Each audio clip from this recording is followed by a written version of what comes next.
movement. We're talking about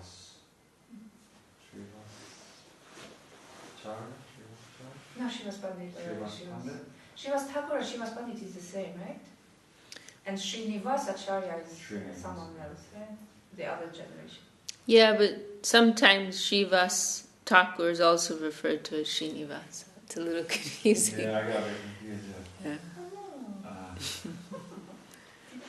You know, actually, I didn't have the opportunity to say anything yesterday, so maybe I would like to read Śrīyukta Maharaj's composition. In the Caitanya-caritāmṛta. It's also in our Kirtan guide. It's 295 in our Kirtan guide, if you want to follow.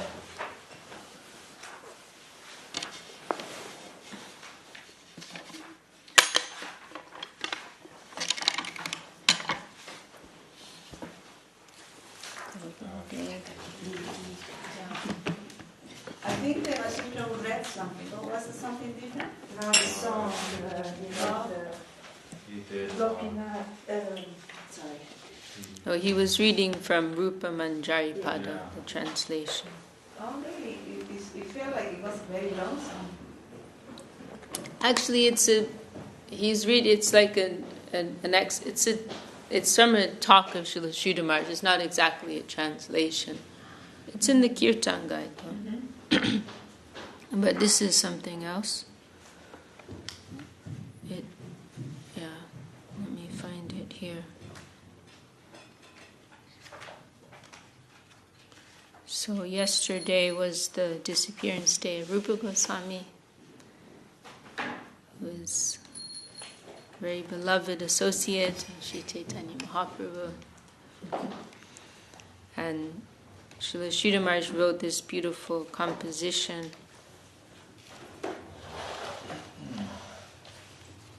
It's in both the Caitanya-caritāmṛta and the songbook. Yeah, page 295 there. Yes. Did you find it? And what page is in the... I'm finding it now.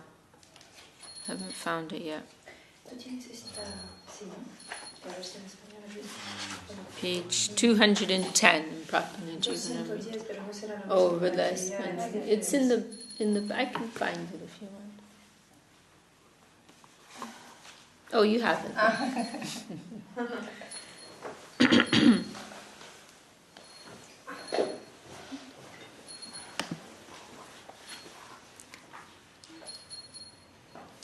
So 210.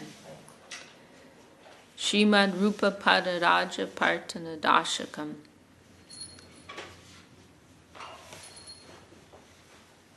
Srimak Chaitanya Pado Charakamala Yugo Netra Bringo Madhudyo Gode To Payayanto Raja Vipinagato Vyaja Yukto Samutko Bato Sabrat Chukasya Swajana Ganapater Yasya Sobhagya Bhumna Sa Shrirupa Kadamam Nijapada Raja Sabhushitam Samvidate. Aspiring for the dust of Srimad Rupa Goswami's lotus feet. Srila Rupa Goswami is the mine of the most precious treasure, the leader of the associates of Lord Chaitanya, the divine succession being known as the Rupa Nuga Sampradaya, the followers of Sri Rupa. In the company of his brothers, he was resplendent in the province of Gauda, causing the fervent twin bumblebees in the form of the lotus eyes of Sri Chaitanya Dev to drink nectar, as the Lord's lotus feet moved on the pretext of visiting Vrindavan. When will that Srimad Rupa Prabhu grace me with the dust of his holy feet? So it's very, very beautiful Sanskrit poetry, Srila Śrīyukta Maharaj. Very, very heart-touching also. And so Rupa Goswami, he appeared in what is now Bangladesh, but previously was considered East Bengal, part of India. and he and his brothers, right? They were actually, he and his brother Sanatan, right? They were born into a high Brahmin family, right? But they were recruited by the Muslim ruler at the time because of their brilliance, right? And so they were kind of like entrapped in that. You know, they had high positions and a lot of wealth, but they were also like prisoners, actually. You know, and they're forced to help this Muslim ruler in so many atrocious things, actually. And so there was this one occasion when Mahaprabhu, it's very charming the way Srila Śrīyukta Maharaj describes it. Let me see here. So Mahaprabhu's eyes are compared to twin bumblebees. And he wanted to meet with Rupa and Sanatan, right? Yeah, it's not completely clear what he's saying. It sounds like he wanted to like drink the nectar of their association. But this was when Mahaprabhu was already taken sannyas and he's in Puri, and he announced he's going to Vrindavan. But he never actually went. He kind of stopped once he got to the border of Bengal, and that was where he met with, because Ram Kelly, but now it has a different name, I don't remember, but Ram Kelly, it was something like a headquarters, I believe, for the Muslim rulership at the time. And so they were there, and the king was also there, and this is also like on the border of Bengal. And Mahaprabhu is like, he's like getting ready to, he's leaving, passing through Orissa, passing through Bengal, going to Vrindavan. But then he actually stopped in Ramkeli, and then Rupa and Sanatan, they came and had this very special midnight meeting with him. It's described in Caitanya-caritāmṛta. They like had to sneak away, you know, from their, you know, government situation there, and they came in the middle of the night and dressed in like wearing very ordinary clothes, kind of undercover, right, and and chanting so many beautiful prayers, you know, praying for Mahaprabhu's mercy. That is one thing Rupa Goswami is known for, his extreme mood of humility and shyness, and to the point where Mahaprabhu at times is pains, you know, to see that. And I think it's in that meeting he mentioned that you're breaking my heart, you know, Rupa and Sanatan both, you know, you're breaking my heart with such extreme humility. And yeah, one of their prayers, there are a few prayers that are very beautiful. One of them is it's in Prapanajivanamrita, Naparadi na Kaschana. I forget how it begins. How does it go? But very extreme, saying like you won't find, that's it, Mattulyo Nasi Papatma, that you won't find anyone as sinful as I, you won't find anyone Naparadi Chakaschana, and you won't find anyone as offensive as I, you won't find anyone as sinful as I. Mattulyo nasti papappa napradi chakaschana pariherepi lajame kimbruve purushottaman. And I'm ashamed even to come in front of you, right? Even to come and ask for your mercy and forgiveness for all of my sins. I'm ashamed, you know. Very intense mood. And in Sri Guru and His Grace, there's a place where Srila Śrīyukta Maharaj talks about that verse, and he says, and you know, Srila Śrīyukta Maharaj has this way to really bring verses alive, right? And he says, actually, that it's also included in our Archan, Archan Khan, and the Archan for the worship of the deity. I'm pretty sure it's there. But in Sri Guru and His Grace, Srila Śrīyukta Maharaj is like expressing the inner heart of this verse, and he says, my Lord, you know, normally so many pure things are offered to you, like flowers, right? And he says, but I only have my sinful self. I only have myself. It's actually it's just kind of hitting me now how profound that is, because in the worship of the deity, there are so many offerings, right? Incense, flowers, water, and you have the bathing and so many special ingredients. But actually, it's not really about all that, right? It's actually about offering ourselves, isn't it? And all these ingredients are like a medium, right? Actually, Mahaprabhu doesn't need our incense or flowers. And if he wants it, he can get much better, right? But it's actually a way for us to really offer ourselves, isn't it? That through these ingredients, right? It's a medium to try to offer our heart, right? That's the real idea. And so Srila Sridhar Maharaj is describing this very stark and naked mood, oh my Lord, I only have my shameful self to offer to you. Right? That is all I have. Please excuse me. So they come before him with straws between their teeth. It's a symbol of humility. And on their knees, they come to Mahaprabhu, this very extreme mood. And there's another verse I can never remember. Gurudev liked it. Gurudev used to quote it, saying that it's expressing this very beautiful sentiment that I feel that I'm unworthy even to stand in front of you, even to have your darshan. But at the same time, you're so beautiful and attractive, I can't help myself. I'm not worthy to have your service. I'm not worthy even to stand in front of you. But at the same time, you're so charming, you're so beautiful, you're so attractive. And you're also known for your mercy. So it's it's an irresistible pull. I can't help myself, right? And I think it's a very beautiful and perfect sentiment, because actually we should all feel something like that, right? Sometimes we may argue over doing seva, but actually it's such a privilege. We should feel we're not even worthy to do it, right? So we should actually feel like that. I'm not worthy to, sweep the floor of the temple even, right?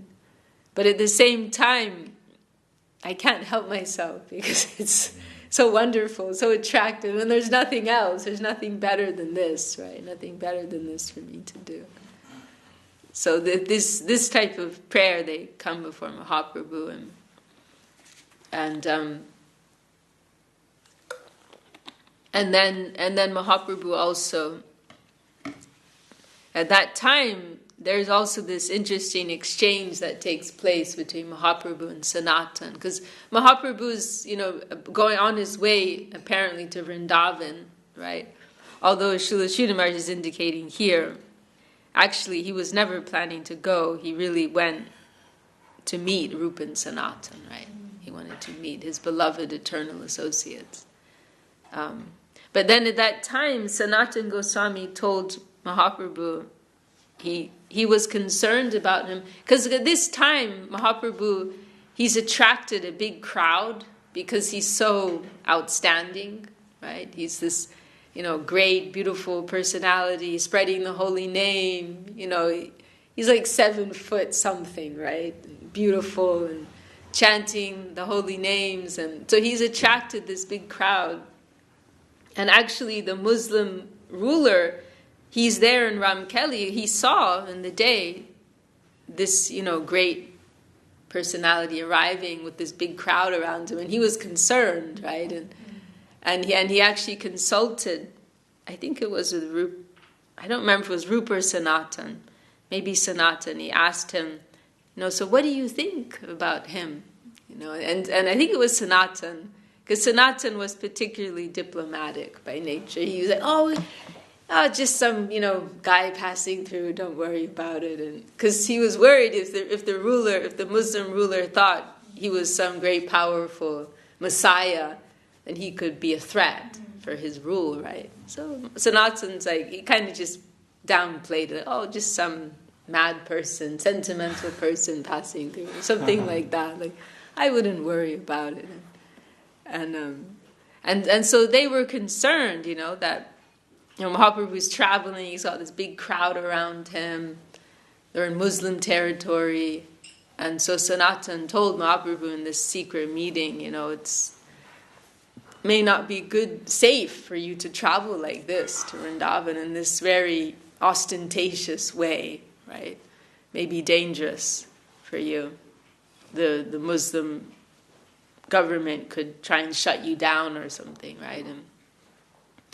And so Mahaprabhu, he didn't say anything at the time, but then in the next day he returned back to Orissa, went back to Puri, and then he made this line, this interesting line. He said, Sanatana more mukha shikarila, something like that through the mouth of Sanatan, Krishna instructed me. And so we hear our gurus, they take this as an example, right? How we can try to detect the voice of our guru, right? May come from different sources, right? And Mahaprabhu is saying through the mouth of Sanatan. Actually, Krishna wanted to teach me something, and he came through Sanatan. And so in the same way, we can try to see how higher instruction is coming to us, may come from an unexpected place, right? And so that was that meeting in Ram Kelly, Srila Sridhar Maharaj is referring to here. Okay.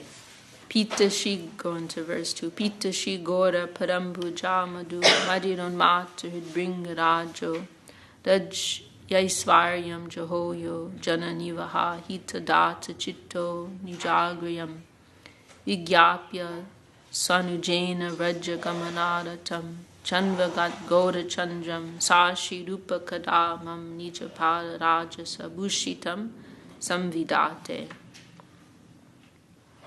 At Sri Ram Kelly Dham, the king of bees, the heart of Sri Rupa, became intoxicated drinking the honey wine of the lotus feet of Sri Gaurachandra, and sacrificed its life in Hari Kirtan for the benefit of all the people of the world, summarily abandoning a life of kingly opulence.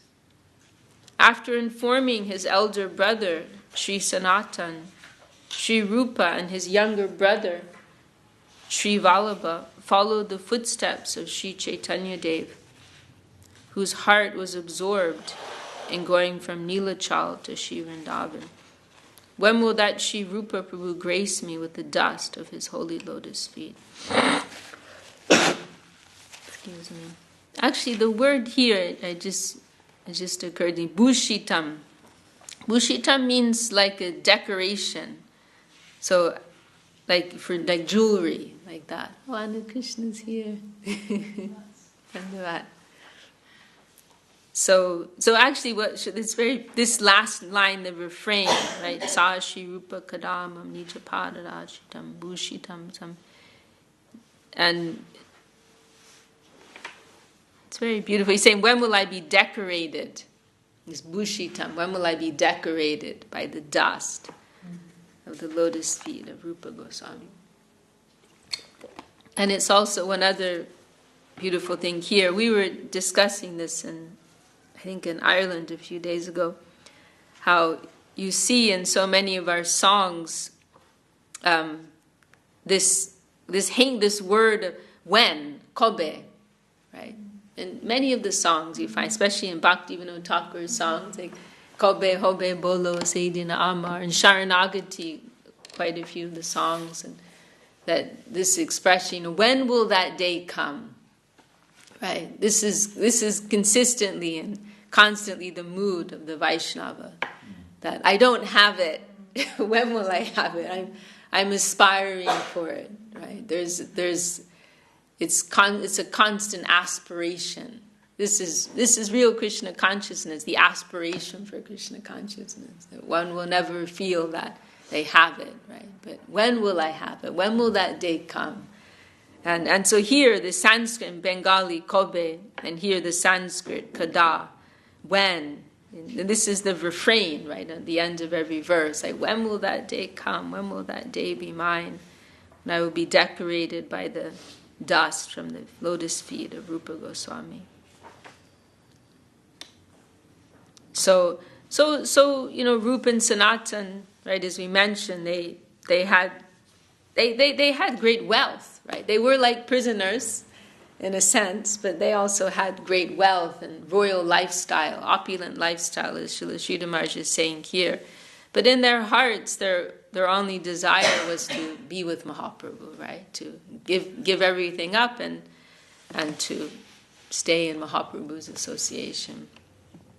And so Srila Sridhar Maharaj is mentioning this in the second verse, and Srila Sridhar, this is very concise, right? This composition, it's just in 10 verses. But Srila Mahaprabhu, in the beginning, he didn't allow them, right? And we hear how they wrote, I think not long after this meeting that they had in Ramkali, they wrote a letter. Well, probably there were a few letters that went back and forth. But in the beginning, Mahaprabhu didn't allow them, right? Which is interesting. And to give up their material lives.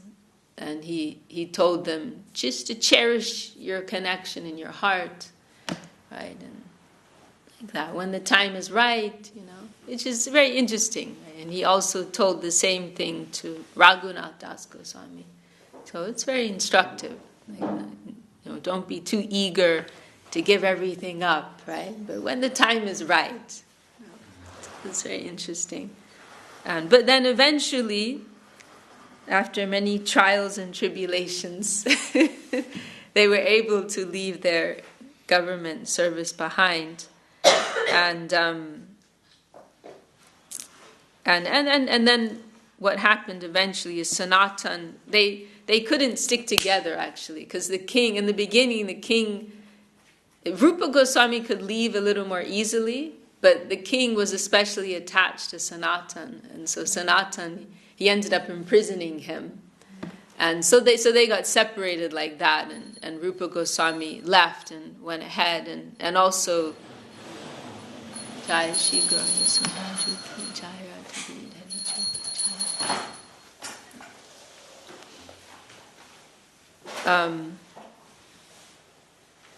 and he also collected their younger brother, right? Because they were 3 brothers. Maybe there were more. But then there was Vallabha, or Anupam, he was also known as.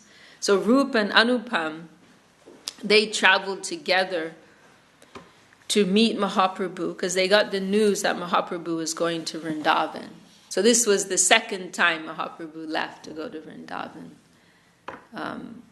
And so they got the news that he was going to Vrindavan. So Rupa and Vallabha, his younger brother, they both went to meet Mahaprabhu. But then they met Mahaprabhu as he was leaving. When he left Vrindavan, he was on his way back to Puri, and they met in Prayag, which was known as Allahabad, but now it's been changed back to Prayag. Right? Where there is, Prayag, right? There's that confluence of the 3 sacred rivers in India. They hold the Kumbh Mela there, right? It's a major pilgrimage place in India. So then they met, actually just next to Prayag. I forget the name of the town. So then Rupa Goswami had this meeting with Mahaprabhu there, and this is what's, or maybe I'm jumping ahead now. Or was it on his way to Vrindavan? I don't actually, maybe it was when Mahaprabhu was on his way to Vrindavan they met there, from what Srila Sridhar Maharaj is saying here. But, we're going to hear that in the next verse. It was on his way after Vrindavan, it says in the 3rd verse. Okay, we'll read the 3rd verse then.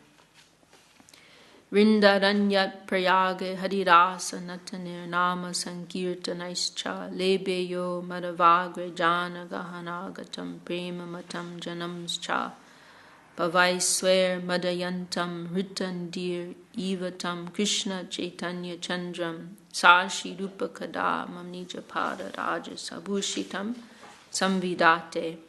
Sri Caitanya Dev returned from Vrindavan to Prayag Dham and performed Nam Sankirtan, surrounded by crowds of hundreds of thousands.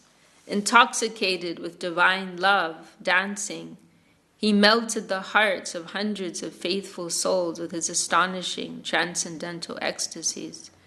Sri Rupa, as though regaining his most precious treasure, thus found Sri Caitanya Dev in the direct presence of the deity Sri Bindu Madhava. When will that Sri Rupa Prabhu grace me with the dust of his holy lotus feet? So, what is seen? Huh? What is seen?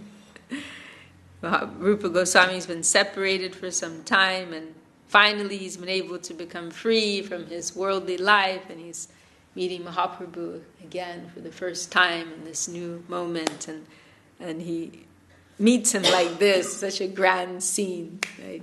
This Bindu Madhava, I think some Vishnu deity, surrounded by hundreds of thousands of people leading kirtan, and Rupa Goswami so happy to see this.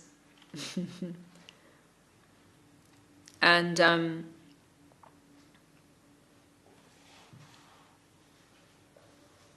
okay, yeah, we'll keep reading. So we're on verse 4, right? Ekantam labda parambu janija hridaya prishta patro mahartir dainyer dukashu purner dashana drita chinai puja yamasa godam swanta krishnan chaganga dinamani tanaya sangame sanujoya sashi rupa kadama nija pada raja sabhushitam samvidate. At the sacred spot on the confluence of the Ganga and the Jamuna, Sri Rupa achieved intimate union with the lotus feet of the dearmost Lord of his life, the Lord who is Krishna within and Gaura without. In grave humility, with straw in mouth and with tears of sorrow, he, along with his younger brother, worshipped Sri Gaura Krishna in intense love. When will that Sri Rupa Prabhu grace me with the dust of his holy lotus feet? So then they had this very special meeting, 10 day meeting, Rupa Goswami and his brother Sri Vallabha Anupam, and Mahaprabhu gave him personal instruction, right, for those 10 days. And we can understand that formed the basis of the books that Rupa Goswami later came to write, right? Upadeshamrita, Bhakti Rasamrita Sindhu, and so many others, right? And it was a very significant meeting because, Mahaprabhu's recognizing Rupa as not only his beloved associate and beloved servitor, friend, and so on, but also as the person who's qualified to hold his conception in the most pure and profound way and to carry that forward, right? And so he specifically instructed him and empowered him, right, at that time. And then later, Mahaprabhu kind of demonstrated that in public in Puri, and there was that big examination that took place, like public examination, where the seniors, particularly Ramananda Rai, they're like kind of examining, questioning him in this big public assembly, and everyone can recognize, he's received the mercy of Mahaprabhu, and he's the chosen one, you could say. He's the chosen one to take things forward, right? And so we are known, right, as the Rupanuga, right, Sampradaya.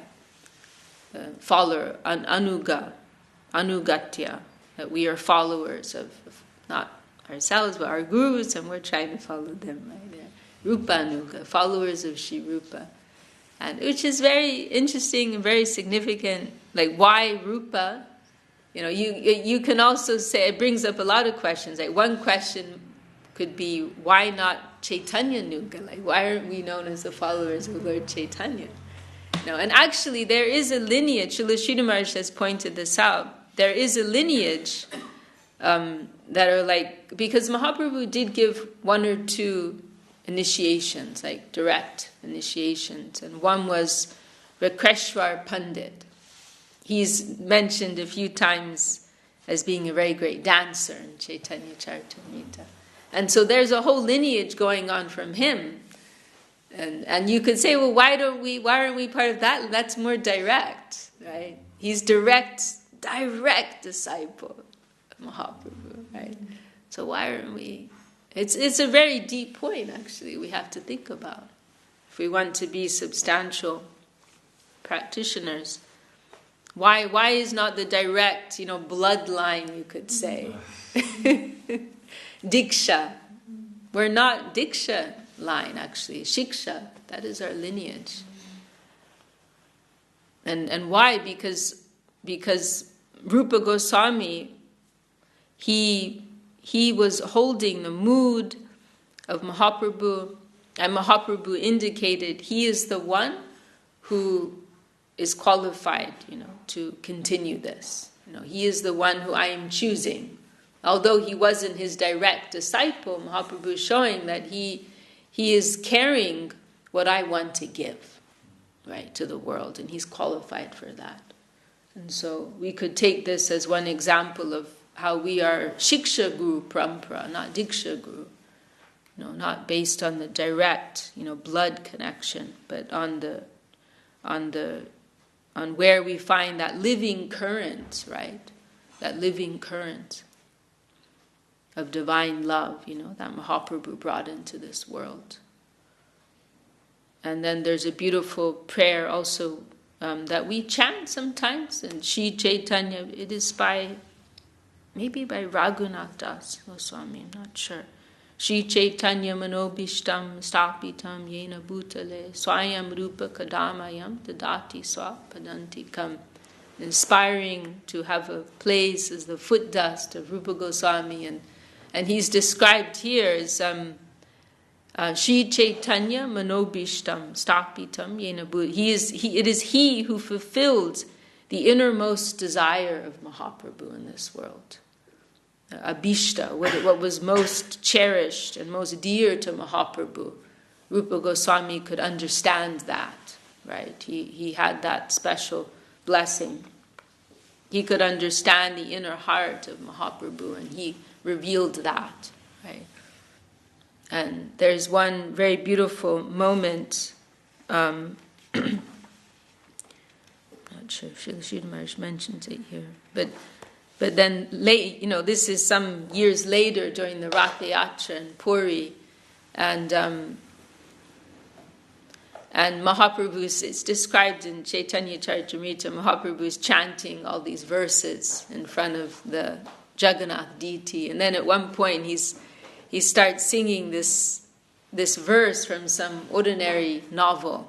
It's like some love novel, not so high-class love novel about some love affair between a man and a woman. It was from a book. It's a book, and Mahaprabhu saying this one verse from there, and everyone around is very puzzled. Why Mahaprabhu is singing this? Okay, but Rupa Goswami was there, and he could understand, right? Srup Damodar, of course, he can understand. Srup Damodar is like the second self of Mahaprabhu. He could understand, and Rupa Goswami could understand. And then the next day, Rupa Goswami, he wrote out a verse, revealing what Mahaprabhu was thinking.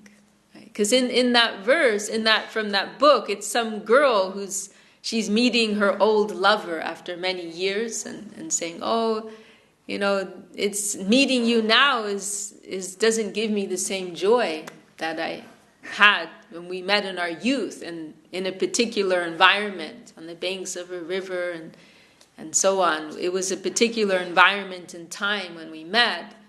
But now, so many years later, the atmosphere is completely different. I'm not getting that same joy that I previously had. And Rupa Goswami can understand Mahaprabhu is speaking in the mood of Radharani, right? When she met with Krishna in Kurukshetra after so many years of separation.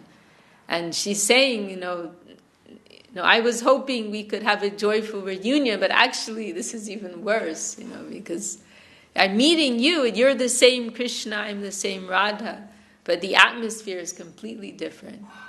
Now you're this royal figure and you have this royal entourage and you're dressed in a very different way and have so many subordinates around you and queens and she's saying, I long to meet you again on the banks of the Jamuna in the Vrindavan forest and the call of the flute and so on. That was a very particular atmosphere that was very conducive to our meeting. But meeting you now like this is just increasing my heartbreak. And so it's a very profound expression of separation. And Rupa Goswami, because he has that blessing from Mahaprabhu and he can know the heart of Mahaprabhu, he understands. And so he writes out this parallel verse revealing what Mahaprabhu is actually thinking, and he writes it out on a palm leaf. They don't have paper that time actually, and he tucks it into the roof he's living in this little thatched hut, and this is in Puri, and then he tucked it into the roof of his little hut, and then he went to bathe in the ocean. And then while he was gone, Mahaprabhu came to see him. He would generally come every day to when he was there, meet with Rupa Goswami. It was a little place, Siddhabakul, many of you have seen in Puri, right? Mahaprabhu arranged it specially, kind of like for those who were seen as outcasts by the Hindu government, because Haridas Thakur, born in a Muslim family, Rup Sanatan associated with the Muslim government. So the general Hindus looked down on them. And so for their protection, Mahaprabhu, because Puri was one of the only places in India that remained Hindu throughout the Muslim rule. And so it was predominantly Hindu rule and so on. And so to protect them, Mahaprabhu arranged this separate residence, a little kind of off the beaten track. And so every day Mahaprabhu would go to visit them when they were there. And so anyway, Mahaprabhu's on his way to bathe. Rupa Goswami's left to bathe. Mahaprabhu's on his way and he goes to meet him. Rupa Goswami's out. And Mahaprabhu finds this verse that he's written, tucked on the roof, and so he takes it and reads it. And he's completely astonished. Like wow, he could understand what I was thinking. And then meanwhile, Rupa Goswami returns from his bath, and Mahaprabhu takes him onto his lap, and he gives him a slap, like a love slap. How did you know? How did you know? He's very pleased, but he's also teasing him. How did you know? What is this? And then he asks Swarup Damodar, how did Rupa Goswami know?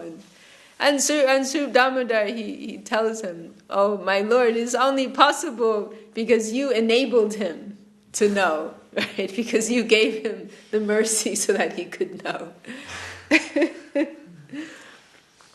And then it's one of the rare moments when Mahaprabhu actually acknowledges his divinity. Because there are a few occasions when devotees are kind of hey, we know who you are.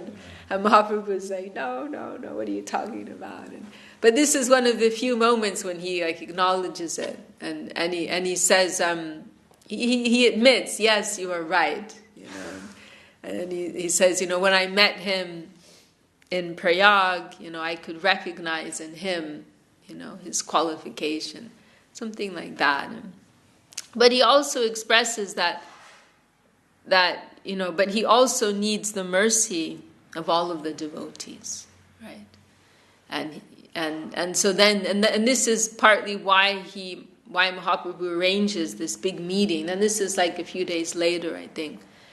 They have this big meeting, and Mahaprabhu wants to demonstrate Rupa Goswami's quality, but also he wants all of the senior Vaishnavas to bless him, right? He wants them all, he wants Rupa Goswami to have the blessings of all the Vaishnavas.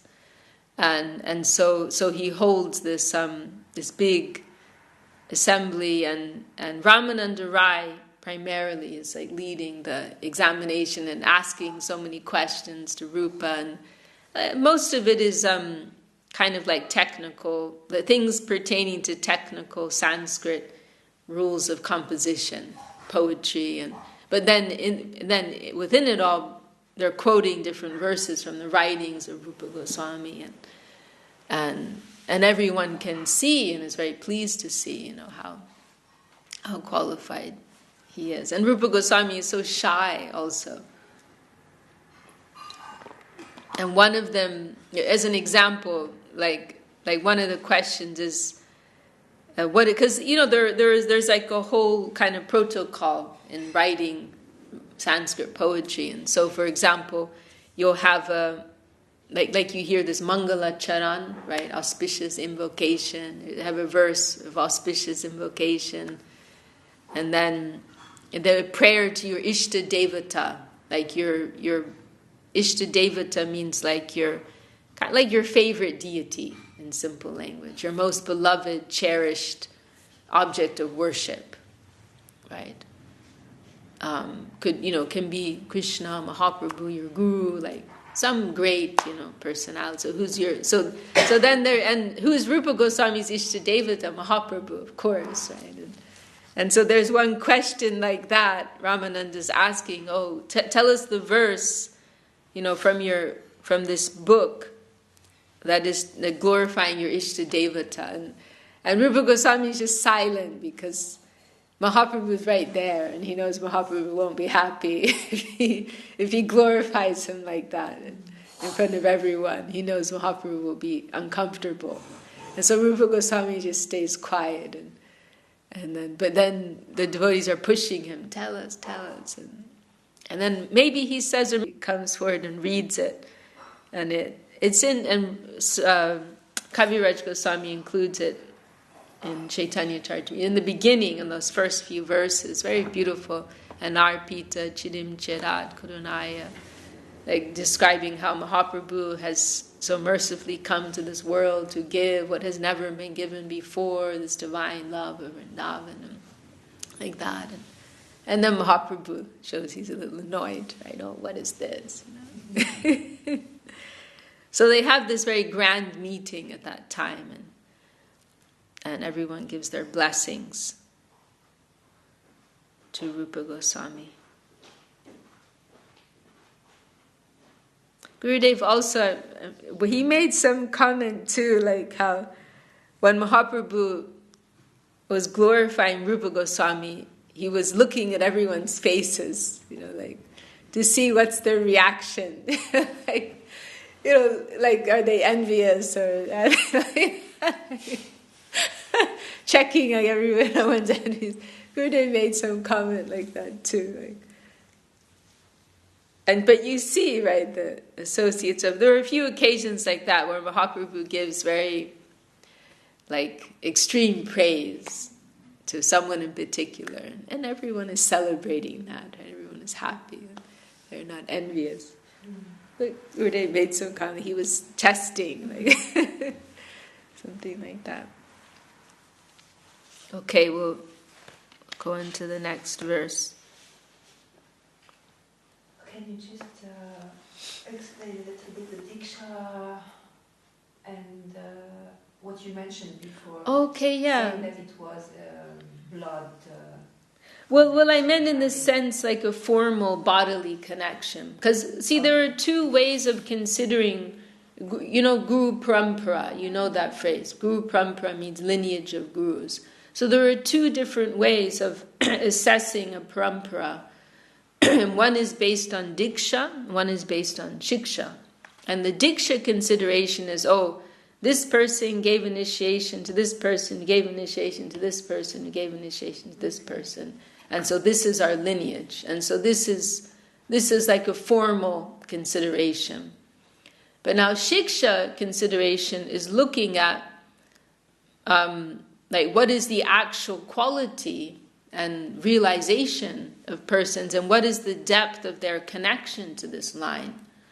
So, and from that consideration, some persons who took a formal initiation, they may be considered as not a real member, because formally they took, but they don't actually have that quality of realization. And then not only that, but someone who didn't even take formal initiation here, they may be considered a part of this lineage because of the quality of their thought, right? I just didn't understand in our case, in our situations, when we have first the shiksha and then the diksha, how it, it have to be understood? Shiksha can be continuing always, before, during, after initiation. Shiksha literally means instruction. So anyone who is we consider a source of instruction and guidance, we can consider them to be a shiksha guru. But then the diksha. Diksha means who has given you the formal initiation, but they may be one and the same also. Okay. And that's the ideal, of course. Ideally, your diksha guru and shiksha guru are the same. But it seems like when we get the... But you may also have many shiksha gurus, but you only have one diksha guru. Okay. But it seems to me that when we have the shiksha initiation, we kind of have the diksha initiation as well. There won't be a shiksha initiation. I mean, the first one, how do we call it? Diksha. So The first one is called so your diksha. japamala, Yeah. that's diksha.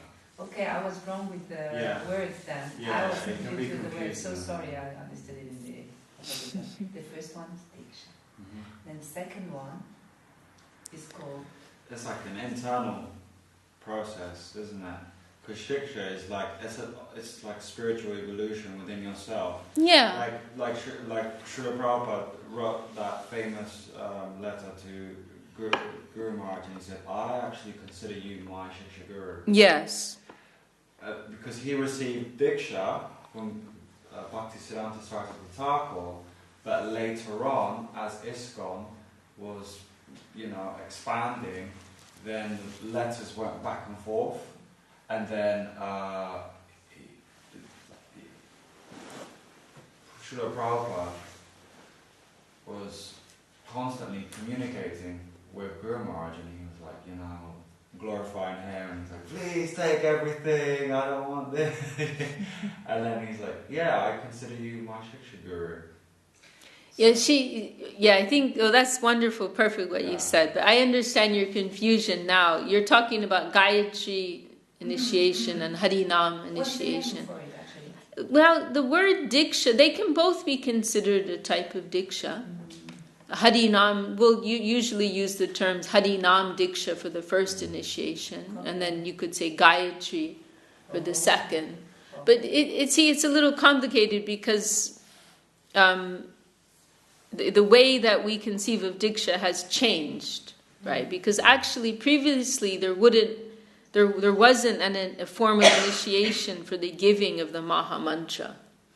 That's something, as far as I'm aware, that Srila Bhakti Siddhanta Saraswati Thakur instituted as a way to kind of formalize things a little bit. Previously, the Gayatri was the only diksha. So in all the scriptures, whenever diksha is mentioned, they're referring to Gayatri. But so it's like a new thing that we have. Many things he did, they were an innovation. They're revolutionary. According to time, place, and circumstance. So now we have this whole conception of first initiation, second initiation, but it wasn't like that before, actually. So we can think of both of them as a type of diksha. Okay, thank you. Yeah. Literally, diksha, there's a verse. I think literally it's used, it will be translated as like initiation. But the actual meaning of it, there's one verse Srila Sridhar Maharaj quotes, Divyam Jnanam Yato Dadyat. It's saying that the process by which Divya Gyan, divine knowledge, is transmitted to the disciple. That's real initiation. So if we're going to go really substantial, we can say, well, actually, I haven't been initiated. I'm aspiring to be initiated. I haven't fully, haven't fully realized the divine knowledge that my guru has given me, right? The poor yet, the process by which divine knowledge is imparted from the guru to the disciple, and all of their previous karma is cleared. Mm-hmm. That is how Diksha is defined in one place in the scriptures. So you could also say that's also an ongoing process, But does it, or isn't? How can I say this? When let me say that. I don't know where I'm hearing this from, but when they say, but doesn't your guru implant like a seed of devotion into your heart? Because it's coming down, right? So he's giving you that seed for it, like he's accepting you. Okay, you have the external, but then in the internal is he is accepting you in his heart, because it's a heart-to-heart transmission, right? And then it's up to you to develop that, just like a gardener when he waters the seeds, right? Yeah. But then that's an ongoing process, and then obviously throughout your spiritual development, over time you may not have as much contact with your Diksha Guru for time, place and circumstance. Obviously things change, right? And then along the way you may find more spiritual instruction through others, right? But that first seed is given through Harinam, right? Is that kind of, sorry. I mean, the essence of initiation is, as I think you said in the beginning there, that there's a mutual acceptance on both sides. It's an exchange of faith, right? Where the guru is accepting the disciple, okay, I'm taking you in my care. And the disciple, it's like a doctor-patient relationship. And the disciple saying, oh, I'm surrendering to you, and I'm depending on you, and I will follow your instruction. I'm putting my faith in you. That's really the essence of it. And whether that's formalized through one particular ceremony or another, that's secondary, actually. Right? Like there was one time, Gurudev, he gave initiation to someone by telephone, and he commented afterwards that actually the initiation depends on his faith. That, like he's putting faith in me, that's what makes this meaningful. So whether that's by telephone or whether that's in the temple room with the whole ceremony, it doesn't. In the end, it doesn't matter. Actually, the ceremony is more to help us with our faith, because that makes more of an impression on us and helps us to honor that. And Srila Swami Maharaj Prabhupada, he used to hold, and they still do it as far as I know, they would have a fire sacrifice to accompany the first initiation, the Harinam initiation, which is, it's actually completely unnecessary. And Sagar Maharaj, he, like later when he came to Srila Sridhar Maharaj, he realized actually that didn't really make sense, and because it's mentioned the holy name is much higher than a fire sacrifice, right? So why should we need a fire sacrifice? And he asked Srila Sridhar Maharaj, why did Swami Maharaj do that? Why did Prabhupada do that? And Srila Sridhar Maharaj, he said, in a time of famine, distribute food by any means.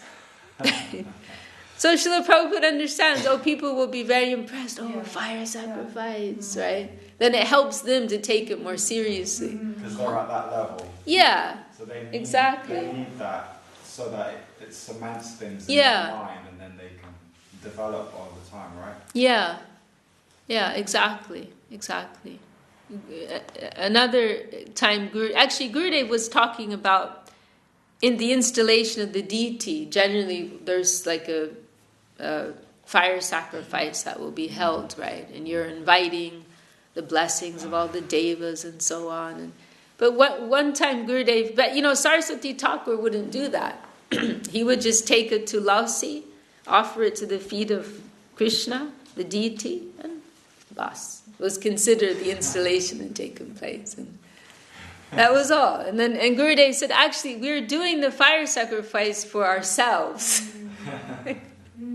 It's like eyewash. It's for us. Like all these rituals and ceremonies and so these elaborate things in the scriptures, it's actually for us. It's helping to engage us more, to increase our own faith, right? And this is the beauty of Vaishnavism, actually, that it's so simple. And we still include, some ceremony, right? And we have, the deity you follow some particular schedule and style of worship. But this is nothing compared to like the Vedic standards and what you might find in other lines. This is very simple. This Archan Khan, it means something like a drop of Archan. The little book that they published in the Mat with the mantras that you use for the Archan. It's Archan Khan. It means something like that, like a bit of Archan. So Vaishnavism is so simple. There's no consideration of your qualification or disqualification. Cleanliness, time, place, circumstance, nothing. But just what is the soul offering themselves to the Lord. That's Vaishnavism. It's very, very simple. It's going straight to the essence of things, right? We are all Atma, we're all souls, we're all, Krishna Nitya Das, right? We're all eternal servants of Krishna. Bas. Right? That's it. Nothing else matters. But because we are conditioned souls, it's helpful. And that's why Saraswati Thakur, that was part of why he did so many revolutionary things, mix things up a little bit. Because, this is the real principle of Vaishnavism, but at the same time, we're not pure Vaishnavas, right? So we need a little bit of eyewash, we need a little bit of ritual and formality, and brings in the sannyas thing, brings in the Brahmin thing, right? Those things are extraneous to pure Vaishnavism, right? So same thing with initiation, right? It is the real essence of it, at its core, is this mutual embrace. You could say it's an embrace of the guru and the disciple. Srila Maharaj compared it to a marriage. It's like a marriage. Of course, in the modern world, that doesn't mean very much.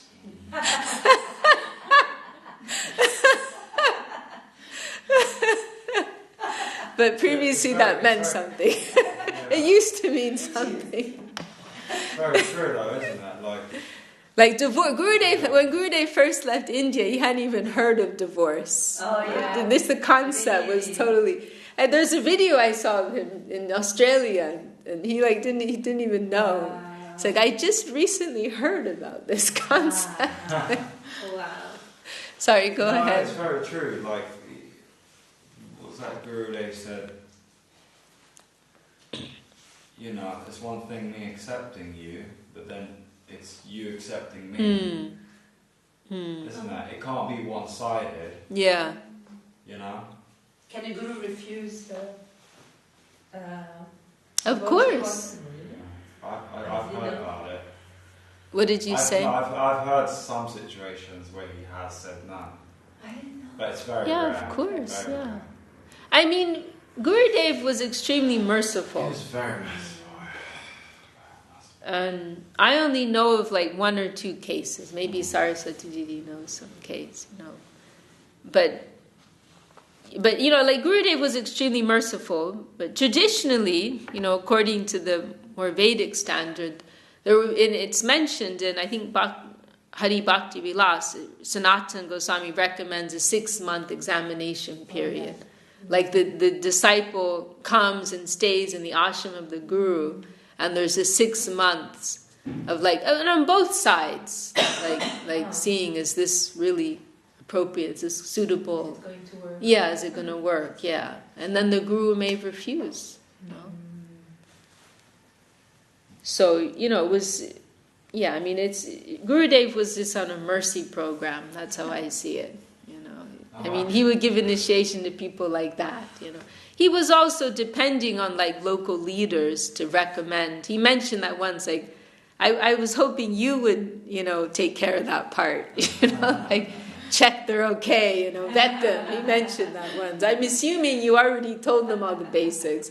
Because somebody asked him once, like, you never talk about the 4 regulative principles.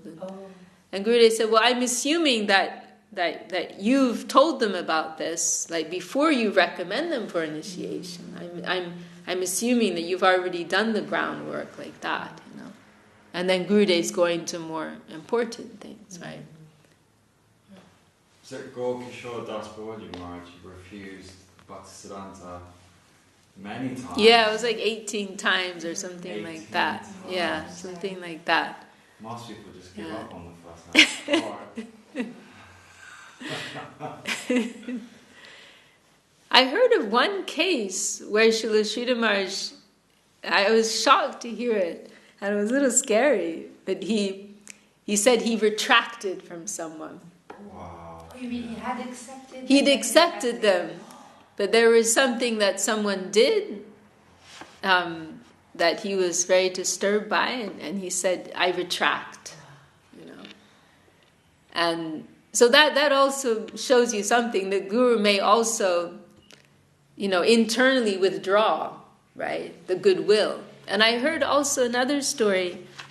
Someone just told me with Srila Prabhupada, and someone came to take initiation, and some devotee who knew that person told Srila Prabhupada, I don't think you should give them initiation. And then, but Srila Prabhupada did. And then later on, someone asked Srila Prabhupada, maybe the same devotee, like, why did you do that? They've done this and this. And Srila Prabhupada said, they didn't take initiation. He didn't engage himself. Yeah, he just saw it as some formality. For some reason he felt he had to go through the formality, but he didn't really consider it a real exchange. Wow.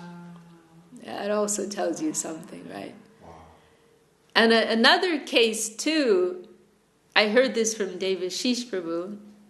I won't mention the name, but I know Saraswati knows that person. They had actually taken initiation from another guru some years before, and then they came to Gurudev for initiation. And Gurudev accepted them. He wouldn't always. That was one case where sometimes he would refuse if they already had initiation. And sometimes he would accept, or he'd say, did you get permission from your guru? And so to come to me. But anyway, in this case, he accepted that person. He gave initiation. But then he privately commented, just as he has left his previous guru, he will also leave me in the future. And that happens. Yeah, I won't mention the name, but that we know that person. That happened. So it's very interesting. Maybe Gurudev saw he can come and do some seva for some time. He can help with the mission, but he knew it was going to end. It wasn't going to end well. Srila Prabhupada also made comments, right? How some of his leaders, he knew they weren't really qualified, right? And there were so many crazy things that happened later, right? And Srila Prabhupada, he made some comments they were engaged in this seva, they helped to spread the mission, but it's not that he actually thought they were qualified, and he knew some things were going to go wrong, right? So yeah, we don't really know actually, it's all really, the real essence of it is the internal exchange, right? How much have we really been, we hope we've really been accepted, right? I hope he's not withdrawn mine account. I'll be devastated. I'll just jump out into the Thames or something. Oh, God. Well, if you feel like that, then you'll be okay. You'll draw mercy to you. Seriously, as you said that, I was like, oh, God. How can you even check your funds or your account? How you check your account? How am I doing? I can't actually do I can't just go on my phone and let me just have a look. Is the account active? It's not that simple. When you were in Audi, you went to Guru there to get, and Vida was taking second saffron. Oh yeah. And then Guru said, and you also. And you said, I'm not a good devotee. Yeah. And you said, but you have very good parents who are good devotees. Yeah. He's like, I'm Wait, so were you thinking to take saffron? Or? No, he wasn't. I was Gurudev said, So Gurudev called you out like that? no, weird, yeah. Sort of. Wow. Smita and Vida were always together, and so Vida was there taking second initiation, and Nita was just behind Vida. Yeah. And then when he gave saffron to Vida, he looked at you and said, "And you also?" Oh my God. Yeah. And they said, super "Oh, trippy. another." That's really It's special. weird. I actually felt like, oh, what the hell am I doing here? Like, I'm just wasting everyone's time. Like, I shouldn't even be here. Like, this is just, I'm such a joke. Like, I need to just go. Like, what am I doing? And he's like, and you also, and I'm like, Wow. this is happening. But it was really trippy. Like, I But you said they would not do it. It's super weird. They would not Like, do good it. weird. Like, not bad weird. Like, good weird. You know? Yeah, no, Gurudev, it was very rare that he would ask someone. Oh, really? Yeah, he mentioned that. He said, I'm not asking anyone. That I want them to really feel that desire. And also, then if they take and then they can't keep it, you know. So the fact that he personally asked you, that's huge. That's very special. No. Amazing. That's like, honestly, so weird. I just felt so like ashamed. I shouldn't be in that room. Like, I don't deserve this, you know? Really. I don't even deserve to be there. I honestly feel like that. Like, I don't know, maybe... That's what made you qualify. But I don't want... Yeah, but I also don't want to say, oh, Gurudev made a mistake, because he can't make a mistake. But at the same time, I really feel like, you know... No, it was perfect. You did. masterful. The thing is, you did it for that period of time, right? How many years were you brahmachari? What's Like the 2 or point 3 now? years. 3 or 4 years. Three or 4 years. Yeah. That's solid. I mean, the thing is, of course, Gurudev knew, you know, how it was going to, you know, be. But the thing is, you were able to have that solid experience, and that's something that stayed with you your whole life, right? And that you were able to do it for that period that's incredible. I think that actually, generally, like we were just talking about, like, was it eye wash? I think actually, deep down, that's also eye wash. And I mean, it's actually that lifestyle. You should have that lifestyle with you in all walks of life. You know, right? Being disciplined with yourself, sense control, trying to give yourself to your guru, to the devotees, to the service of Mahaprabhu. Like, that's an ongoing thing. Yeah. So you know. Yeah, you're absolutely right. I mean, it's the part of the varnashrama system, Yeah, right? yeah. It is. But you see how it is helpful too, right? It is helpful, yeah. Yeah. Good eye wash, very nice eye wash. And see you've carried that with you even to your grihastha life, right? Exactly. He does like morning artis and it's like up at 4 and you know, so you've carried that discipline with you actually. Well, he has a good example. His father especially, he's a disciple of Srila Prabhupada, and has a very regular sadhana. Yeah. Every morning arti, all this, and he has babies. So, I mean, he has some good guide. Mm-hmm. My dad does this thing. It's like, I don't know if I should share, but I was like, he's got like these pictures of the deities. They're in a cupboard. They're there. I mean, it's supposed to be for like a kitchen cupboard, you know. But he puts them there. It's just there, like nothing else in there. Like it's just deities, and he opens them. And he's got like this little incense packet. And I'm like, oh, there's some incense there. It's like stopping the door from shutting. And I'm like, oh, do you want me to take that away? It's like, no, it'll be too dark. Like, it's disturbing him. Like, disturbs my dad a little bit. Like, you know, like, I don't want it to be completely dark, you know, for the deities. Like, but that's like an ongoing thing, isn't it? From many, many years of serving, where you feel that way, you know, like intimate service. Yeah. And I think that's what, you know, also that's another thing, isn't it? Like, to develop that internally, not that we pretend to be something that we're not, you know.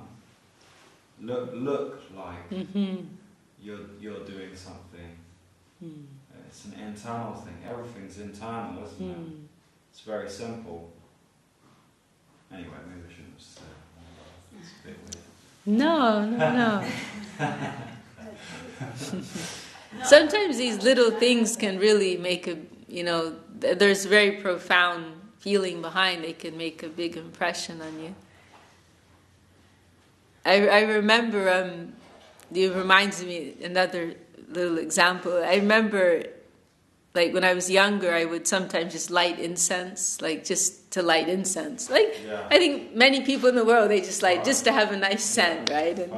And I remember once, I was in the office in Navadvip, and I don't remember why I lit. Like, now I don't even understand it. But do you know what happened? Devi Shakti, she chastised me. It's like, Vishakha, you don't just light incense. You always offer incense. And I remember at the time I was like a little like, get off my back, Leave me alone. But it made a deep impression on me, actually, and it gradually totally shifted my consciousness. And then some years later I realized, like, for me it was completely inconceivable to just light incense. Like, you always offer incense, it made such, just that little thing, but it actually, like, revolutionized my consciousness, So these little things, they can sometimes have big impact on us, change our way of thinking, right? And being able to observe these things, like you said with your father, they can really impress us. We saw that with Gurudev too. Some of the littlest things, they stick with you. Like there was one time with Gurudev, he had some holy books on his desk, and it was like a little bit like that, and he went and like straightened it out. But he did it like with so much consciousness. I never forget that. It was like with so much, like he's giving so much honor and affection to these books, and he wants them to be, perfectly aligned. And it made just a little thing. It was like a split second. I just glanced, and he just straightened. It made such a deep impression on me. Like, wow, how much regard and love he has for these sacred books, And that's actually how you get to really know someone. Not in the big moments, but in those little things, right? When nobody's looking, how they're conducting themselves, how they're interacting with the environment.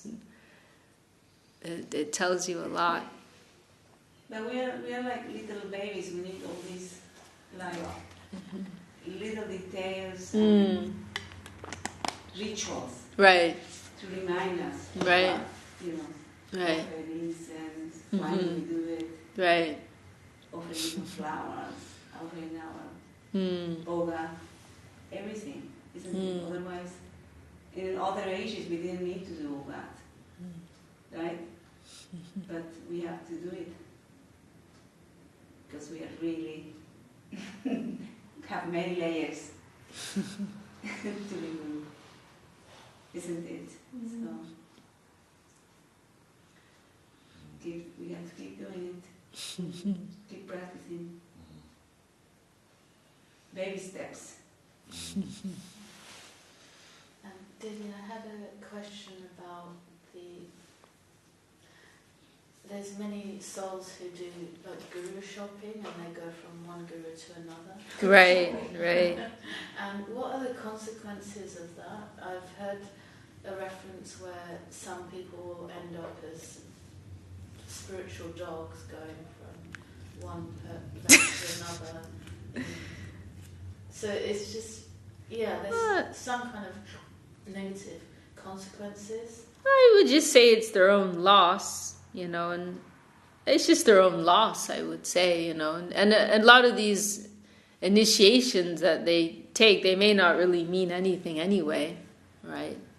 So I would just say it's just like going to your local fair, right? Checking out lots of stalls and just some, experience of the mind, basically. Yeah. As long as they don't go to anyone too dark, get sucked into some weird dark cult or something. And I would just say they're just playing mind games. I like one expression of Srila Swami Maharshi. He says, eating the bananas of the mind. Like, a lot of these things, just like you're indulging these whims of the mind and you're just on the mental plane. And it may not really do any real harm. It's just you're not really going anywhere, right? You're just remaining in the pool of your own mental plane, right? As long as they're not making offense, doing anything really bad, then I would say it's neither here nor there. Really, just having fun. I think it depends, isn't it, on the situation? Sure. Because, like, if someone's doing guru shopping and they get to someone like, I don't want to say by chance, but by mercy, they actually come across a bona fide spiritual master, like who we know, Sri Govinda Maharaj, Guru Maharaj, and all the rest. And then for them it's the same thing as, I don't know, Sai Baba or something. It's just some random person who has got a lot of name and fame. And they just consider them to be the same or equal. It means you've just completely missed the point. It's very sad. Yeah. It's actually very tragic. It's very, very sad. Yeah, it's just that many souls, they are impressed by the grandeur and the magic and the miracles that these saints demonstrate. And whereas if they had met Rupa and Sanatan Goswami as mendicant cloths and clothes, they don't appreciate the internal value. Right. So, it's what to do about that if they're on that level? Nothing really.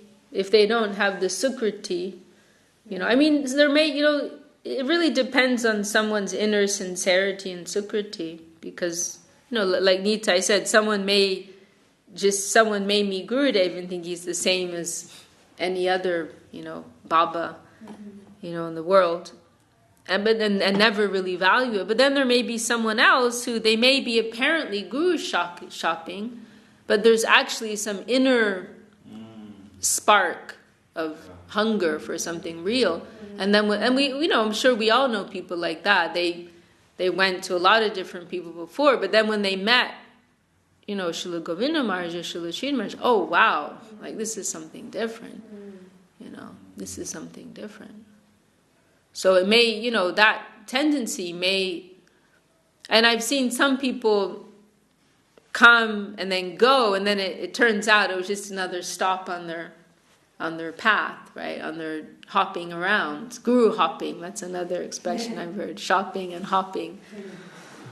Mission hopping, guru hopping. Then, and you see some pattern, then like I recently had some experience like that with someone who they'd been through like 3 different missions, and then they came to our mission, and they were supporting me a lot with our different pilgrimages in India and so on, but then I was thinking, now this is like the conclusion, right? They've come home now and they realize Gurudev. Wow.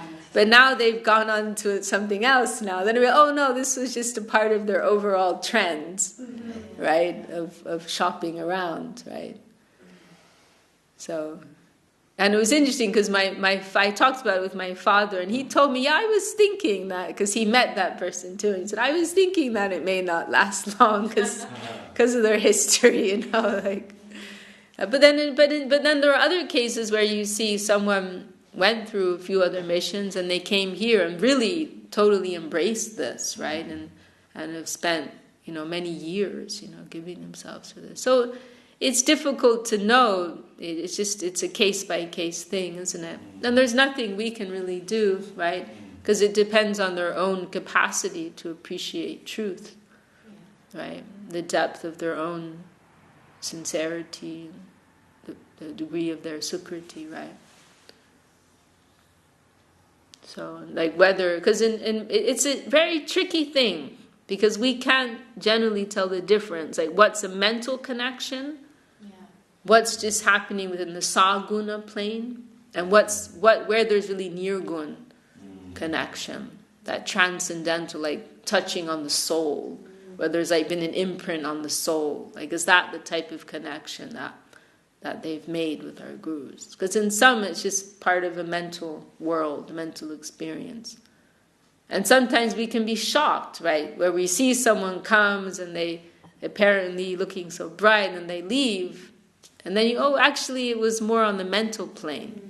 Because if they really made a soul connection, the nirguna, connected with the nirguna plane, they couldn't treat it so casually, right?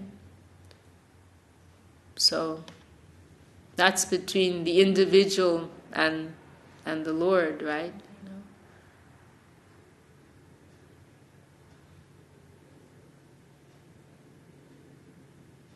I mean, what is the significance of chastity to a guru and a mission? I mean, like, yeah. What is the significance of chastity? Well,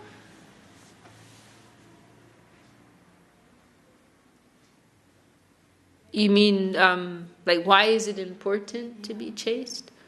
Well, because we want to invite the maximum degree of grace. And I also think that, and this is part of the reason why it can be problematic, this guru shopping thing, is that you never, or like another thing, maybe slightly different, is this mix and match, pick and mix, where people are kind of like, I think it's quite popular nowadays, where there's a little bit of this, a little bit of that, a little bit of, Christianity, Hinduism, and Sikhism, and it's all one ultimately. Part of the problem with that is it's not possible for a systematic development to take place. And, I would say what's best is that you pick one thing and give your all to it. Like I talked with someone, I think you were there, it was at that Hindu temple in Southampton, and they were saying they had this attachment for Lord Shiva. And I said, I think that's beautiful, and I think you should fully devote yourself to that, and then see where that takes you.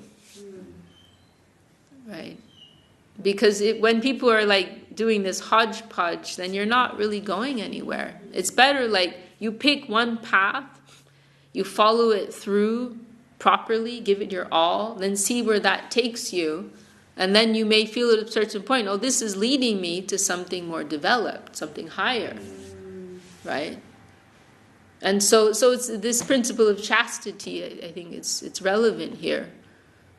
Like we to really receive the maximum, to receive everything that's there for us, we have to give ourselves fully.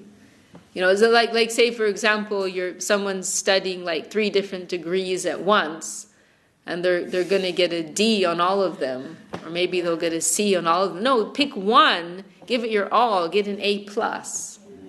Right? So it's like also we should like follow something through to see how much is there for me here. Right? And so here we're dealing with the infinite. And if someone's really giving them their all here, they'll feel that. There's no ceiling here. There are many people, right? They follow this religion, that, and then they realize there's a ceiling. They can only take me this far.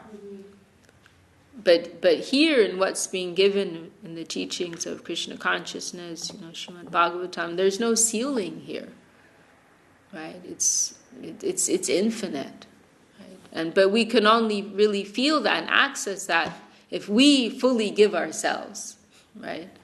Like Krishna says, "Ye yatamam prapadyante tamsta taiva bhajamiham," right? As persons approach me, so I approach them. And so only if we fully give ourselves to Him, then He will fully give Himself to us, right? And so we have to make that type of commitment here. That sentence of Krishna is from the Bhagavad Gita. What did you say? Where was that sentence of Krishna from? That's in Bhagavad Gita. It's a famous verse in Bhagavad Gita. Ye yatamam prapadyante tamsta taiva bhajamiham mama vartmanuvartante. forget the last part. But saying that, as persons approach me, so I approach them. And ultimately, everyone is following my path, right? If someone wants to be cheated, I'll cheat them, right? If someone wants a half-truth, I'll give them a half-truth. Ultimately, they're not outside of my arrangement, right? They can't escape that. So that's the thing, right? That our gurus, they're in possession of such great spiritual wealth, but we can only really receive that if we are giving our all, right? We're showing our commitment, right? Like also, if you think of a teacher at school, the teacher may be very qualified, but they're only going to really share their wealth if they see. Of course, they have their standard, what they're giving in the classroom, but they have so much more, right? If they have a student who's really showing hunger and giving full commitment, going after hours, then the teacher is going to also go all out, right? Will also give them so much more. So it's like that, right? Our gurus want to see that we're really committed to this. We really feel the value of this, and I want to give my one-pointed attention to this, right?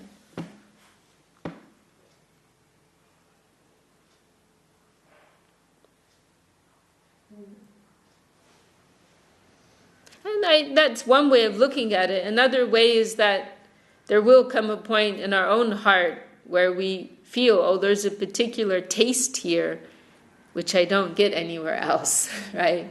We can appreciate the value of it like in a rational way, but we can also look at it from a subjective point. There will come a point of no return where you feel, oh, wow, there's some particular flavor here, that, it's like with myself, like I don't visit other missions, and I don't think there's anything wrong with it.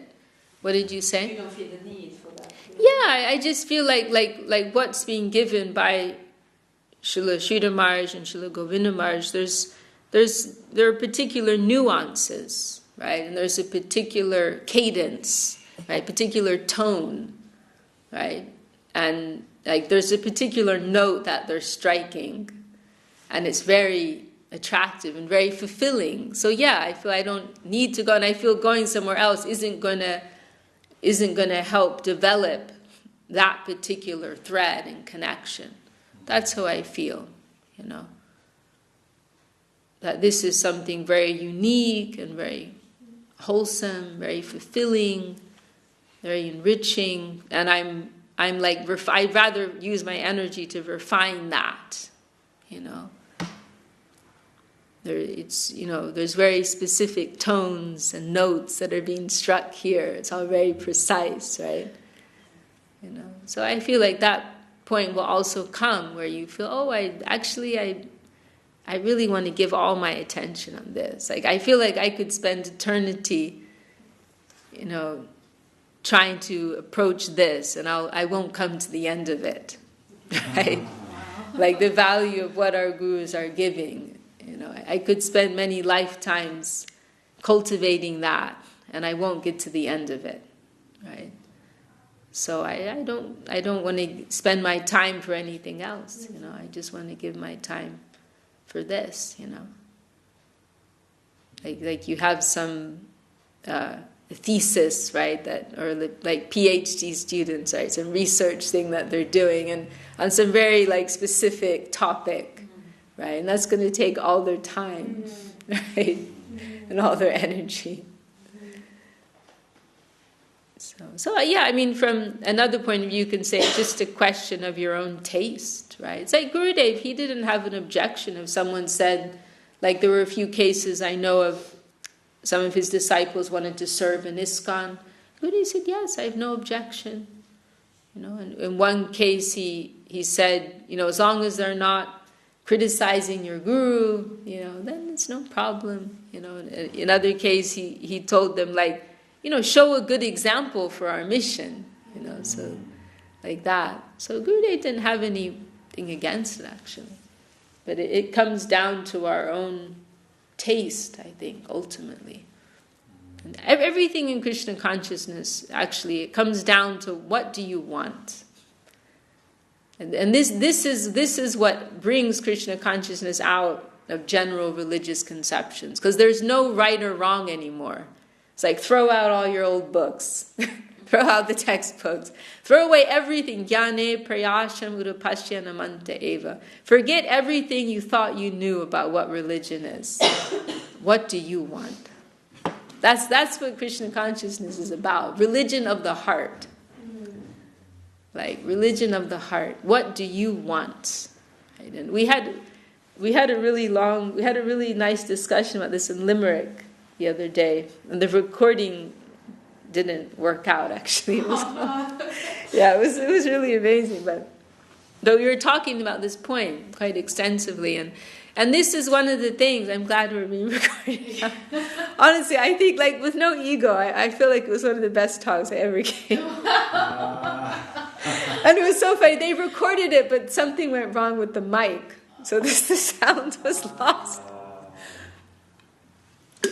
But this is what we were talking about. Please try to recreate What we'll do, we'll use AI technology to lip read. Yeah, that's what the devotees were saying. They were saying, well, maybe we can find someone who can lip read. But you're right. Oh, that's a good idea. Probably AI could do it. But see, this is what makes this. Srila Govinda Maharaj is very unassuming. You can understand Srila Sridhar Maharaj. Wow, amazing philosopher. You can understand Srila Prabhupada. Wow, amazing world preacher. Srila Govinda Maharaj is more subtle, actually, because he's more unassuming. But he also has his own very unique and very great quality. And actually, this is I think one of the main points about Srila Govinda Maharaj that makes him so great. That he always approached persons based on heart. Like, no should or shouldn't, Like, Srila, I'm not saying with any criticism, because everything's time, place, circumstance. Like, I genuinely feel like Srila Govinda Maharaj came to give the concluding gift. Like, Srila Prabhupada came and gave a certain level of instruction at a certain time, introducing Krishna consciousness in the West for the first time, setting a particular standard. Then Srila Sridhar Maharaj is like refining that, giving the philosophy, a very conception, a very fine way. But then Srila Govinda Maharaj, he's actually coming with the final gift. And this is it. It's all about the inner heart. So, like, for example, if you look in many of Srila Prabhupada's books and lectures, this is right, this is wrong, this is what you should do, this is what you shouldn't do. That's one way of approaching people. But Srila Govinda Maharaj never operated on that basis. It was always like, what do you want? And there were some cases where, and it was nice because Gadadhar was there and he said he had that experience with Gurudev himself. And I've heard of other cases where sometimes people would ask him, what should I do? And Gurudev would say, you think about it.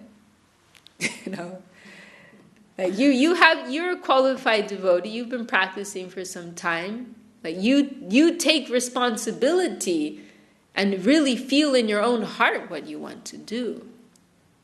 Not that he said all that, but he would say along those lines, that you're a mature practitioner, you consider what is best, and you decide. Not to everyone, but in some cases he would say. And this is so this is actually a much higher level. Speaking to a more mature audience, you could say. I go, this is what you should do, this is what you shouldn't. That's a more basic audience. But a higher level is, no, you think about it. No, and you, in a sense, take responsibility, right? Because there's a tendency for us to use religion as a crutch, right? Or use Gurudev said, or Prabhupada said, or Bhagavad Gita says. But no, you really think about why. And if you really want this, think about it like from your heart. So it's like a new ball game. There's no right or wrong anymore. But what do you want a higher level of truth? Right? And this is one very nice example I like to give with Gurudev. that there was one case in the temple. I heard Gurudev tell this story. It was a senior member of the Math. I've probably told this here before, but he was stealing some of the resources of the temple. He was like abusing his position and taking some money and other things. And Gurudev found out about it, didn't say a word to him, just let him carry on. And then that devotee found out that our Gurudev had found out. Then he felt so bad. And he went to our Gurudev, and he feels worse because Gurudev is not saying anything, right? And so he came to Gurudev apologizing, oh, please, correct me. Please, I'm so sorry for what I did. Please correct me, punish me. And Gurudev said to him, I don't have anything to say to you. And he said, yeah. And Gurudev said, because you're not a new devotee. He said, if you were a new devotee, then I could explain to you, oh, you don't know what's right and what's wrong, so I would tell you. He said, but you already know, and you're not following it. So then what do I have to tell you? Like you don't, in other words, that you don't want to live a higher life. So who am I to force it on you? Like that's not the basis of our relationship. Like some mechanical system where I punish you if you do wrong and I reward you if you do right, and I have a bunch of automatons following me. That's not what Gurudev wants. Gurudev wants us to feel in our hearts, oh, I want to give myself. I want to offer myself. And if we don't feel like that, then it's just the end of the conversation. Right? Like there's nothing to say. Like, well, you're losing out yourself, right? So Gurudev always was instructing at this very high level. And there was another example I heard from Divya Shakti, where she was Gurudev's like personal collector in a sense, and she collected wherever she went around the world. She would give all the money she collected directly to Gurudev for the Indian service. Normally, collectors will collect for their local temple, right? But Divya Shakti had this special position that she would be staying with the temple in Australia or London or America, but all her money went straight to Gurudev. And so she had this special place, and so she's come to Navadvip. It's just a week or two before Gurudev's Vyasa Puja. Hundreds of devotees are coming in from around the world for this Vyasa Puja. It's December. And not only that, but Gurudev was going to Bamampara. And Gurudev hadn't been back to Bamampara, his birthplace, in like 30 years or more. Maybe it was 50 years. No, maybe 30 or 40. He hadn't been back many, many years. And Acharya Maharaj had just built this temple, right? So there was going to be this very special festival in Bamampara. I think I remember this. Okay, were you there? Maybe you were there. Yeah. So this is like a week or two before all this. Devotees are coming in from around the world. Gurudev's giving darshan one morning. Everyone's gathered around. Gurudev receives a phone call. And then he hangs up. And he says, they had to stop the construction of the Vrindavan temple because they ran out of money. And Divya Shakti's sitting right there, and she's thinking, I'm Gurudev's collector, and Gurudev's saying he needs money. So she had this whole inner conflict, like, I should go and do like a major collection to support so this important construction can go on. But she also felt like, but it's like a party atmosphere, and she said, I don't want to leave, she's with Gurudev and Navadvip, Vyasa Puja's coming, and Bamampara and all the devotees, and so it was like this heartbreak for her, like, how can I leave? But at the same time, I have this seva. And so she was going back and forth for some time in her mind. And then finally she resolved, okay, no, this is my service, I have to go. And so then she said to Gurudev, like a little hesitatingly, Gurudev, would you like me to go and try to collect some money so you can continue with the construction? And Gurudev became very happy, and he told her, he just showed his cards, you could say. He said, yes, this is the process. He said, not that I will tell you, but that you will come forward and you will offer. He said, this is the process, you know.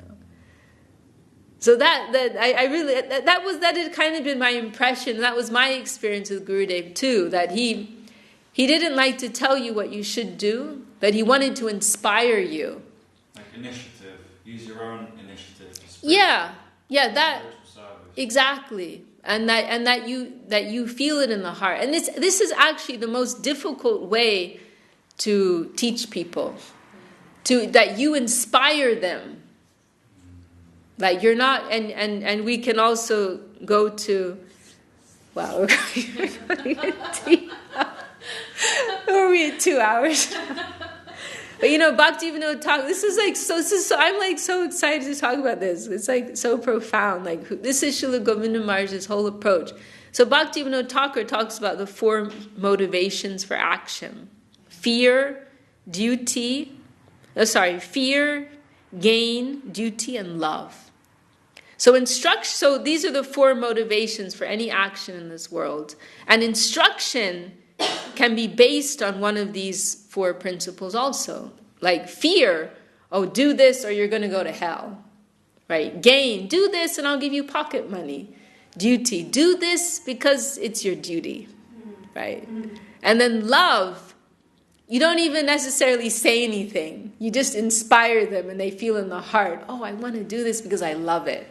So that's the hardest, actually, to be such a glorious, shining example that you inspire someone to do something out of love. So Srila Govinda Maharaj was always at that level, where he was showing his own beautiful nature and inspiring us to come forward, inspiring us to serve, right? And to practice spiritual life, not because it's what you're supposed to do, or not because you'll get in trouble if you don't, not because you're going to get something out of it, but just because you love it, because it's joyful. You know, that Srila Govinda Maharaj was always operating on that level. Are you saying like Guru Maharaj, Srila Prabhupada, they're instructing do's and the don'ts? I don't want to put it into too refining. Rigid, you know. No, I don't want to make it black and white either. Yeah. But just to illustrate, kind of like Srila Govinda Maharaj, in one sense, he came to inspire and distribute, Guru Maharaj's conception, but not just that, like inspire others through service, through his own life, through his own sorts of through his own life, through his own actions, and right. Because I can honestly say, there's not a lot going on in here, but through Gurudev's life, through his actions, the person he was, and the way he lived his life, his actions, his dealings with people, that's what makes me kind of go, do you know what, I'll wake up for Mangalati. Right. This is worth it. Right. Because this makes my Gurudev happy, or doing this makes Gurudev happy, doing that makes Gurudev happy. Yeah. It's a difficult thing. We don't want to generalize, but yes, I do feel that. I'll put it like this. This is the way that Goswami Maharaj described it once, because he came to Srila Śrīyukta Maharaj and he described how, and we're speaking specifically about the way in which they conveyed instruction, right? Not that's like describing their whole lives, as Vaishnavas, but and the way that they imparted instruction, right? They had different styles. And so one way Goswami Maharaj, he described this, how he had this experience. He came to Srila Śrīyukta Maharaj in the 80s, and Srila Śrīyukta Maharaj was giving this extraordinary conception, the Susidanta, right? Perfect, sweet conclusions of devotion, and very fine explanations. And then he came back years later to Srila Govinda Maharaj, and he's like looking around, and he said Srila Govinda Maharaj is having all these deep heart exchanges with these devotees all over the world, and it was like Gurudev was kind of bringing things into the plane of the heart, right? And the essence of everything, which is dedication and seva, right? So it's like Srila Sridhar Maharaj was kind of giving the foundation, giving the conception. Then Srila Govinda Maharaj is like bringing that more into like living practice and the essence, which is the heart offering and heart exchange and like that. And Srila Prabhupada, he had that very difficult task of giving this to persons who had like zero prior knowledge, experience, and so he had to take a different tone, and sometimes quite strong, quite heavy, right? He's speaking, this is the age of, drugs, free love, hippies, and so on. And so he really had to emphasize, a standard, a beginning standard, right? So then also different mood. But yes, I feel that Srila Govinda Maharaj really kind of distilled things to the essence, which is ultimately heart surrender and service, right? Yeah, and as you said, by his beautiful nature, he's capturing people's hearts, right? Like Srila Sridhar Maharaj, he could convince people, with very fine explanations, and like he made some comment himself once: if I can have 3 meetings with someone, then I can capture them, I can conquer them. But with Srila Govinda Maharaj, it was different. It could just be the way he looked at you and touched your heart, Like it was a very different approach. He wasn't appealing to your intellect, but he was appealing to your heart. And it's not that he didn't have that. And sometimes he could really surprise people, by how much he knew. But he was appealing. He was almost hiding that, like that's like the Vrindavan mood, a prakrita mood, and showing himself. And like I love that story of Gurudev. It was in Switzerland, and he was invited to. It was some type of organization, Hindu associated organization, and the guy in charge was like super arrogant. He was an Indian gentleman, but he had degrees from universities all over the world, and so he like kind of inaugurated the meeting, but he did it by talking about himself, for a long time, how great he was, and then finally Gurudev gets to speak, and Gurudev started completely the opposite way. I'm just a naughty boy. I come from a small village in India, and I didn't have a proper education. And like he starts out like this, and then he goes on saying, but by the grace of my Guru Maharaj, I learned something from him, and these are some of the things I learned, right? And then he's like quoting all these Sanskrit shlokas and giving all these amazing explanations, and that man is like so embarrassed, and Lalita described like he was like shrinking as Gurudev, because he was realizing. Like, he presented himself in such a humble way, but he's so qualified. And I presented myself in such an arrogant way, but I'm not nearly as qualified as him. Right? So that was Gurudev. Like, he could be very deceptive. Like, he would show this very simple, charming manner, right? But he was accessing something deeper, actually. He was accessing something. And I feel the same as you, right? That I didn't come and, give up my life to live in India because, for a conception, actually, or I didn't even really know what Krishna consciousness was, but I'm just so impressed because you can see what a great person this is and how deeply loving he is on a spiritual level, right? And you're just inspired by that. You naturally want to serve that and be around that. And so I really feel like Srila Govinda Maharaj, he was the conclusion. And we talked about this a little bit before, right? A couple of weeks ago here. This comparison, Rupa and Raghunath, right? Rupa Goswami is described as the head of our lineage.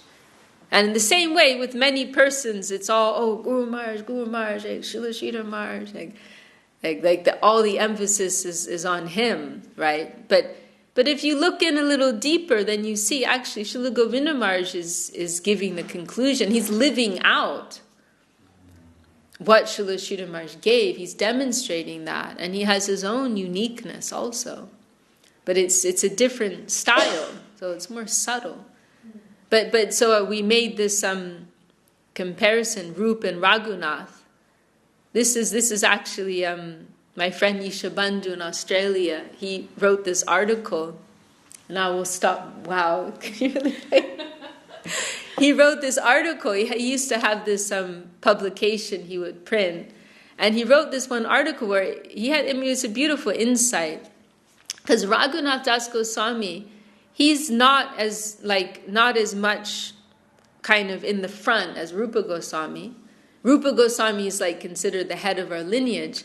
But from a more refined point of view, Raghunath is actually giving something a little more.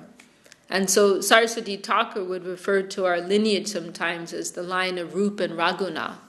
And you see also, right, the end of every chapter in Caitanya-caritāmṛta, Rupa and Raghunath are mentioned. And Srila Sridhar Maharaj, he mentioned that Raghunath Das Goswami, in his writings, he's actually showing more what is the real conclusion of this line, even more than what Rupa is giving, namely Radha Dasyam, right, the service of Radharani. Raghunath is expounding on that. So anyway, Ishabandhu, he wrote this really beautiful article making this comparison, comparing Srila Sridhar Maharaj to Rupa Goswami and Srila Govinda Maharaj to Raghunath Das Goswami and the Prayojanacharya. So he called Gurudev the Prayojana, compared him like that. The Prayojanacharya of this age. Raghunath is known as the Prayojanacharya, who has shown us what is our greatest attainment. So he wrote this in this article, and he showed it to Gurudev, and Gurudev read it, and all he did, he just told him to make some little spelling correction in there. I think it was a Shri, he should put a Shri before someone's name, and so Gurudev indirectly acknowledged what he said, So this, I feel like this is something that, I feel like we have to talk about more. This is Srila Govinda Maharaj. He has this very unique place and very unique gift in our lineage. Well, I think it's been almost 2 hours now, so some of you are probably hungry.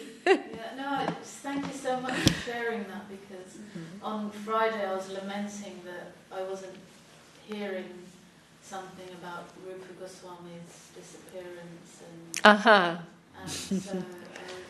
thought, thank you, Vishakha. I knew Vishakha Devī has something substantial to say, and that's been fulfilled today. So that was an inner desire that has been fulfilled, and such a unique take with Gurudev as an example and his contribution to the Gaudiya Vaishnava Rupanuga Sampradaya.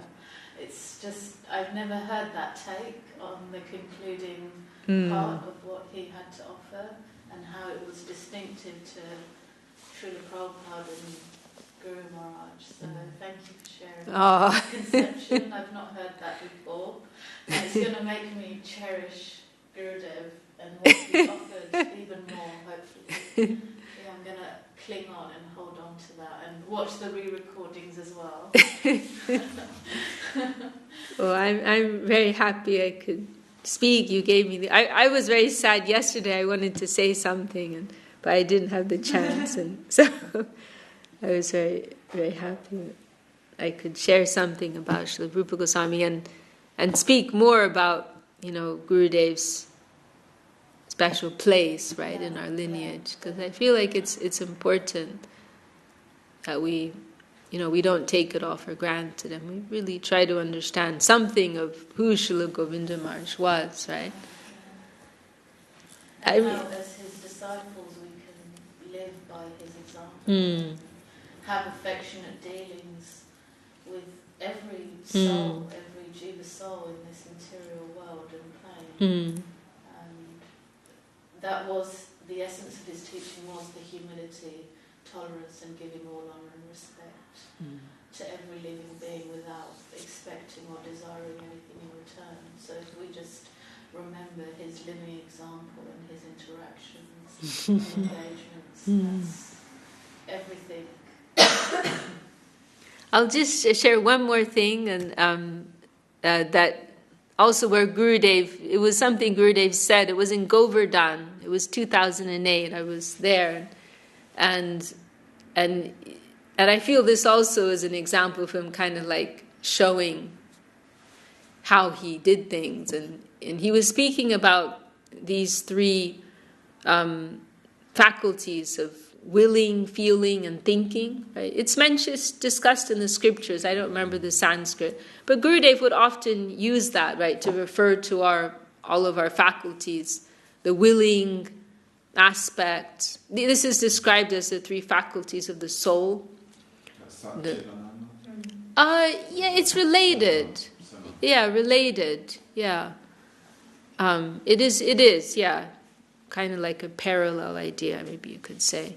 But yeah, the feeling, the willing aspect, that can be correlated with sat, eternity. But that's a whole other discussion. We'll go another hour if we get into that. But yeah, so the willing tendency, the thinking aspect, and then the feeling, right? The soul can't actually do anything, right? It can only will, or it can think, or it can feel. So Gurudev was saying that how he pointed out that feeling is the only stable aspect. He said that willing can fly, and you can also equate willing with like our desire to do, right, the world of karma and gaining power, doing this, doing that. He said willing can fly, thinking can fly, right, the intellectual tendency, the gyan tendency, the knowing tendency, that can fly. And he said, but feeling is steady, right, the heart. Right? It's very interesting, isn't it? Wow. And you see sometimes in Krishna consciousness that people may come and their inspiration is based on something external. Oh, I'm doing this, I'm doing that, I'm so great, but they burn out because that doesn't represent our innermost nature, and it's a superficial layer. And then others may come and know so much, and they're inspired by the intellectual aspect of things, but that can also burn out. That also can get dry, right? We've seen that. But then the heart, if someone comes in with a heart tendency, nothing can move them. Because the heart, that's the steady, stable, most intrinsic nature, right? And so that's what Gurudev was aiming for, to capture us there, right? And how many devotees do we know like that, who have like they may not be able to give a proper explanation of what this is about, right? Yeah. But they may be the most inspiring devotee you ever met, right? And their heart is like fully given to this. They have a deep connection with this, right? So that was Gurudev's target with everyone, That was Gurudev's target, right to the point, like get to the heart, right to the heart of them. And then you can never leave, actually. If you were captured in the heart, we can never leave. Well, thank you all so much. I'm so happy we could discuss this.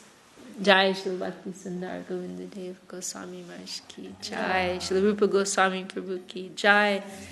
Srila Bhakti Rakshak Sridhar Deva Goswami Maharaj ki Jai. Srila A.C. Bhaktivedanta Swami Maharaj Prabhupada ki Jai. Jai Gaur Premanande. Okay, we'll skip Hari Harayas. Or you were getting ready, huh? She's ready for the next hour. He was just practicing. He was just getting ready for some other things. Yeah. No.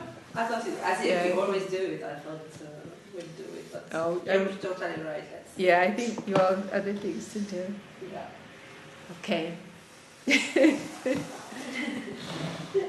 If someone knows how to turn off the... Yeah.